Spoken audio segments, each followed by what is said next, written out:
सत्य कहानी। भगवान पर विश्वास रखने वालों के साथ ऐसे होते हैं चमत्कार। स्वामी विवेकानंद का संपूर्ण जीवन एक दीपक के समान है, जो हमेशा अपने प्रकाश से इस संसार को जगमगाता रहेगा और उनका जीवन सदा हम लोगों के लिए एक प्रेरणादायक का स्रोत बना रहेगा। एक बार स्वामी विवेकानंद ट्रेन से यात्रा कर रहे थे और हमेशा की तरह भगवा कपड़े और पगड़ी पहने हुए थे। ट्रेन में यात्रा कर रहे एक अन्य यात्री को उनका यह रूप बहुत अजीब लगा और वह स्वामी जी को कुछ अपशब्द कहते हुए बोलने लगा, तुम सन्यासी बनकर घूमते रहते हो, कुछ कमाते धमाते क्यों नहीं?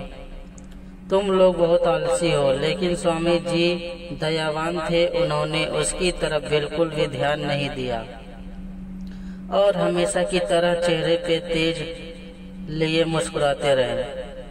उस समय स्वामी जी को बहुत भूख लगी थी, क्योंकि उन्होंने सुबह से कुछ खाया पिया नहीं था। स्वामी जी हमेशा दूसरों के कल्याण के बारे में सोचते थे, अपने खाने का उन्हें ध्यान ही कहाँ रहता था।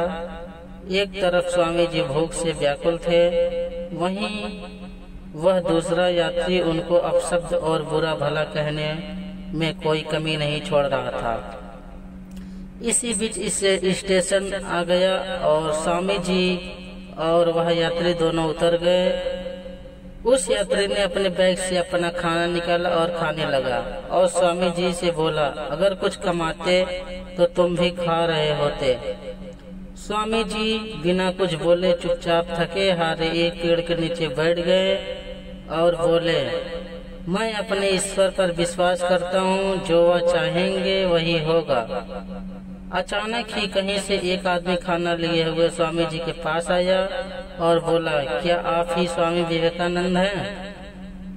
और इतना कहकर स्वामी जी के कदमों में गिर पड़ा और बोला कि मैं एक सपना देखा था, जिसमें खुद भगवान ने मुझसे कहा कि मेरा परम भक्त विवेकानंद भूखा है, तुम जल्दी जाओ और उसे भोजन देकर आओ।